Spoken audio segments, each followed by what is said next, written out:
Hello YouTube, j'espère que vous allez bien et que vous êtes en forme. Pour ma part ça va super, je profite de cette très belle journée avec une chaleur plutôt cool, il fait environ 15 degrés pour pouvoir vous parler des bâtons de marche. Est-ce que les bâtons de marche sont indispensables pour partir en randonnée, pour partir en trek, pour partir en road trip, etc. etc. Alors premièrement j'ai envie de vous dire, ça dépend finalement de chaque personne, de chaque individu, parce que ça va convenir finalement à des gens et ça va ne pas convenir du tout à certaines personnes qui aiment avoir les mains libres lorsqu'elles sont en train de marcher, lorsqu'elles sont en plein trek, en plein effort. Bon, après il y a quelques petites exceptions et on va voir ça tout de suite ensemble. Premièrement, vous avez l'exception de la montée. Lorsque vous êtes sur une montée, je vous cache pas que les bâtons de marche sont vraiment les bienvenus. Par exemple, là je suis tranquille en train de marcher dans un chemin tout à fait basique, c'est du faux plat et là il me gênerait plus qu'autre chose. Parce que j'en ai pas besoin, en fait limite je gaspillerais beaucoup plus d'énergie, de calories à envoyer mes bras en avant pour marcher avec, parce que j'en ai pas du tout l'utilité.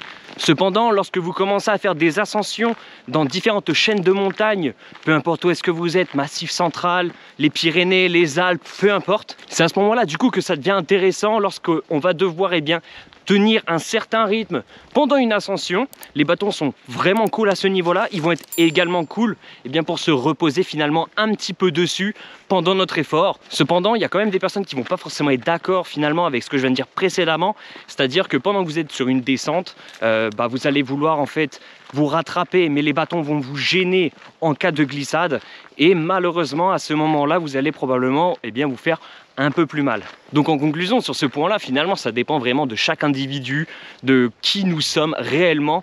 C'est à vous de voir, c'est à vous d'essayer finalement de marcher avec des bâtons de randonnée, de marcher sur un chemin classique comme je suis, en montagne, etc. et de trouver votre confort. Pour être totalement honnête et transparent avec vous, c'est vrai que j'aime bien marcher avec des bâtons de randonnée, mais pas tout le temps. Je vais donner l'exemple d'un terrain plat. Le terrain plat, en règle générale comme maintenant, ils vont juste me gêner et ça va être vraiment relou. Cependant, s'il se met à vraiment pleuvoir et ça dure des heures, l'avantage des bâtons, c'est que ça va me donner un certain rythme pour pouvoir continuer d'avancer et que psychologiquement, je passe vraiment outre finalement de toute cette pluie. Donc à ce niveau-là, c'est cool. Ensuite, lors d'une montée, d'une ascension, d'un pic pour atteindre un sommet, je les utilise pas du tout.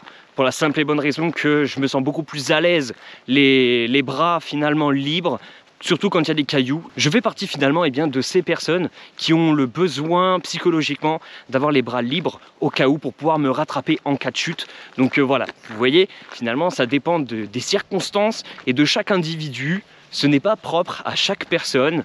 C'est à vous de voir, c'est pas parce que quelqu'un adore marcher avec des bâtons de randonnée que c'est forcément obligé pour vous que ça fonctionne ainsi. Justement, si vous avez un ami à vous, un membre de votre famille qui a des bâtons de randonnée, demandez à cette personne si vous pouvez en fait finalement les emprunter lors d'une petite session. Ça peut être une session dans des montagnes, une session autour de chez vous, enfin voilà. Essayez justement les bâtons, voir si ça vous convient.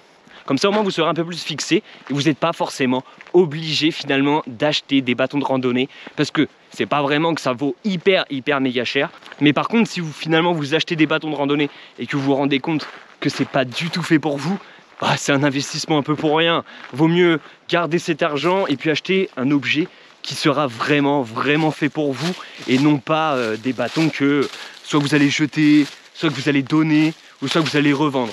Donc voilà, si vous avez un proche, quelqu'un autour de vous qui en a, n'hésitez surtout pas. En général, nos proches sont toujours de très bonne volonté. Ils vont vous prêter leur paire de bâtons et au moins vous allez pouvoir les essayer plutôt librement et finalement confirmer est-ce que c'est fait pour vous ou non. C'était une vidéo finalement un petit peu courte, c'est vrai, mais je trouvais que c'était quand même important d'y répondre.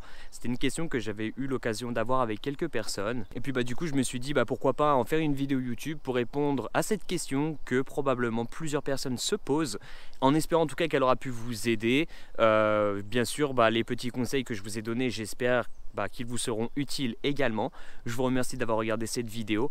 Comme d'habitude, n'oubliez pas de laisser un petit like et votre commentaire pour m'aider dans le référencement de la chaîne et donc de cette vidéo en l'occurrence. Je vous remercie, je vous dis à très bientôt. Ciao ciao.